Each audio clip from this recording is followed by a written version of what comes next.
বাংলাদেশ জাতীয়তাবাদী ছাত্রদল বাংলাদেশের প্রত্যেকটি ক্যাম্পাসে সহাবস্থানের রাজনীতি করবে, সাম্যের রাজনীতি করবে। বাংলাদেশের নতুন সরকার আসলো, নতুন দল ক্ষমতায় আসলো, জনগণের প্রত্যক্ষ ভোটে নির্বাচিত হলো, কিন্তু আপনারা কি দেখেছেন বাংলাদেশের কোন ক্যাম্পাস বাংলাদেশ জাতীয়তাবাদী ছাত্রদল দখল করেছে? বাংলাদেশে নতুন সরকার আসার পরে বাংলাদেশের কোন ক্যাম্পাসে একটি বিশৃঙ্খলা হয়েছে আপনারা দেখেছেন? বাংলাদেশের প্রত্যেকটি ক্যাম্পাসে একটি সহাবস্থানের অবস্থা বিরাজ করছে।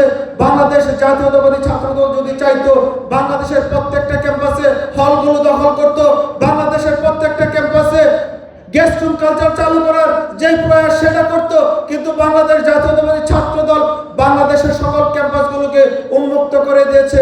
যেভাবে আমাদের এই সরকার ক্ষমতা আসার আগে ছিল ঠিক সেইভাবে সরকার আসার পরেও কিন্তু ঠিক আমরা সেইভাবে সহাবস্থানের রাজনীতি করছি। বন্ধুরা, আমরা দেখেছিলাম যে খুলনা প্রকৌশল বিশ্ববিদ্যালয়ে ছাত্রদলের নেতাকর্মীদের উপর তৎকালীন বৈষম্য বিরোধী ছাত্র আন্দোলন এবং ইসলামী ছাত্র শিবিরের গুপ্ত নেতাকর্মীরা, ছাত্রদলের নেতাকর্মীরা যখন ক্যাম্পাসে ক্লাস করতে গিয়েছিল তাদের উপর হামলা করেছিল। পরবর্তীতে সেই দায়ভার ছাত্রদলের উপর চাপানোর অনেক চেষ্টা তারা করেছে।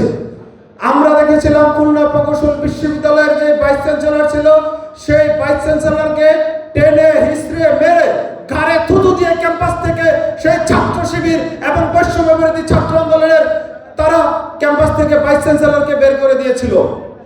কিন্তু নতুন সরকার দায়িত্ব গ্রহণের পরপরই খুলনা প্রকৌশল বিশ্ববিদ্যালয়ে একটি পরিস্থিতি ক্রিয়েট করে সেই দায়ভার ছাত্রদলের উপর চাপানো হয়েছিল।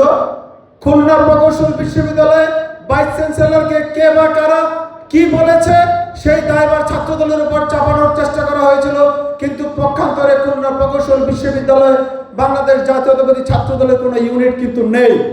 আমরা বাংলাদেশ জাতীয়তাবাদী ছাত্রদল কেন্দ্রীয় সংসদের পক্ষ থেকে সেই বিষয়গুলো বাংলাদেশের ছাত্র সমাজের কাছে কিন্তু উন্মুক্ত করেছিলাম এবং ছাত্র সমাজকে আমরা জানিয়েছিলাম যে বাংলাদেশ জাতীয়তাবাদী ছাত্রদল বাংলাদেশের প্রত্যেকটি ক্যাম্পাসে সহাবস্থানের রাজনীতি করবে, সাম্যের রাজনীতি করবে। আমাদের নেতা জনাব তারেক রহমান ঘোষণা করেছেন, করব কাজ গর্ব দেশ, সবার আগে বাংলাদেশ।